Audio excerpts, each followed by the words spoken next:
Halo guys, selamat pagi. Masih bersama aku Pengepat. Hari ini kita berada di perbatasan Klaten dan Jogja guys.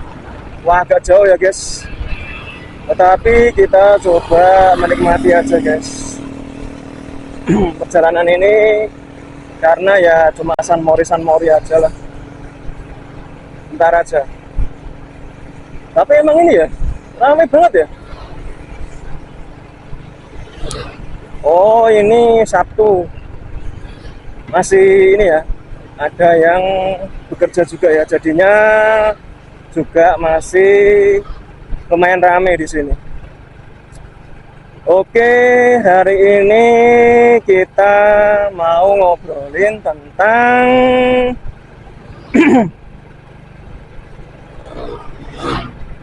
pinjaman online. Oke. Nah, sebenarnya kalau untuk pinjaman online ini kan diinisiasi dari pinjaman konvensional ya. Kalau dulu kita itu melakukan pinjaman itu di bank secara konvensional ya, kita mengajukan mengisi formulir secara manual, dan kita harus punya atau jadi nasabah di suatu bank tertentu gitu ya, sehingga kita bisa mengajukan pinjaman gitu ya. Tentunya pinjaman itu nggak bisa serta-merta langsung cair, dikarenakan ada observasi dan beberapa faktor lainnya sehingga pinjaman kita bisa di ACC gitu ya.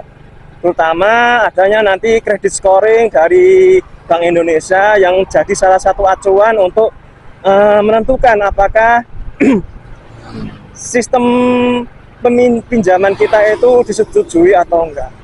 Nah, semakin canggihnya zaman atau semakin berjalannya waktu, dikarenakan teknologi semakin maju ya, kita semakin dipermudah oleh teknologi, sehingga sekarang itu ada sistemnya pinjaman online. Ya, kalau yang lagi ini ya nge-in atau lagi benar-benar ini ya kekinian itu adalah fintech startup ya, financial teknologi startup, di mana perusahaan-perusahaan ini mengkhususkan bidang usaha mereka untuk memberikan pinjaman kepada orang-orang, tentunya dengan berbagai macam kemudahan. Karena kan memang yang sebelumnya kan sudah bilang bahwasanya untuk melakukan pinjaman kan kita perlu ada observasi, lalu ada checking BI score ya untuk kreditnya ya.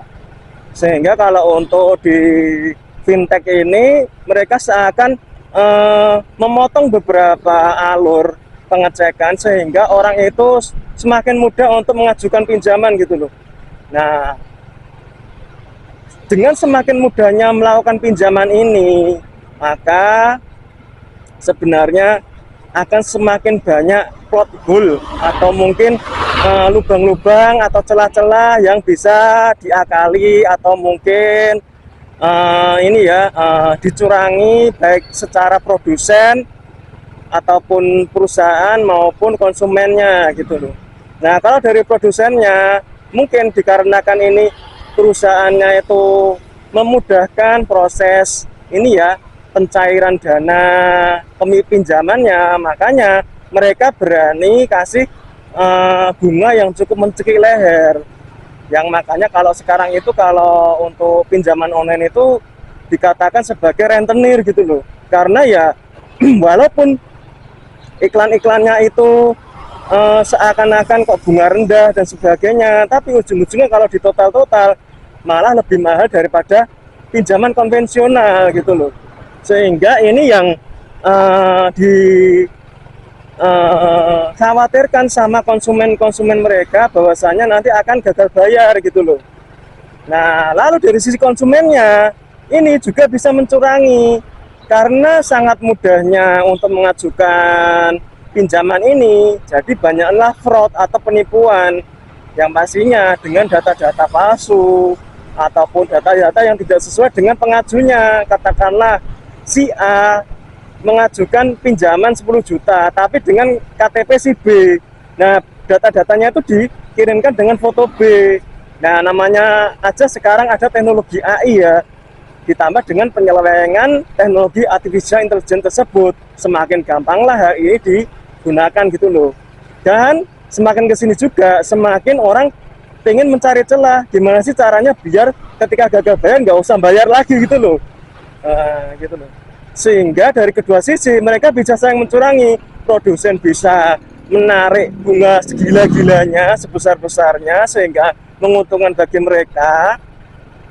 Nah, dari si konsumen, gimana caranya bisa meminjam sebanyak-banyaknya tapi nggak usah dikembalikan. Nah, ini kan bisa ini ya saling ini ya merugikan di antara kedua belah pihak. Sehingga yang sebagusnya untuk kita sebenarnya kita kembali lagi ke dasar, guys. Kalaupun kita tidak punya atau tidak mampu, kita itu sebenarnya itu nggak usah atau memperbaiki gaya hidup kita. Katakanlah kita tidak lebih memprioritaskan gengsi, tapi harus memprioritaskan kebutuhan kita yang benar-benar perlu itu apa dulu, guys. Karena kan kalau untuk sekarang ini kan kebutuhan primer ya, atau sandang atau pangan dulu ya yang benar-benar didahulukan. Terutama pangan sih, untuk makan sehari-hari gitu ya. Nggak usah kita mendahulukan untuk gengsi atau style atau mungkin kebutuhan yang tersier kayak mobil, kendaraan dan sebagainya kayak gitu. Itu kan memang bisa kita pikirkan nanti kan. Karena kalau memang kita ngikutin gengsi terus atau fashion terus ya kita nggak akan pernah puas gitu loh. Sehingga kita dari sisi kita sendiri harus merubah ini ya style hidup kita. Jadi mungkin lebih sederhana. Ya enggak ini ya enggak yang sederhana yang keterlaluan juga ya, tapi kita bisa sesuai dengan kemampuan kita gitu loh.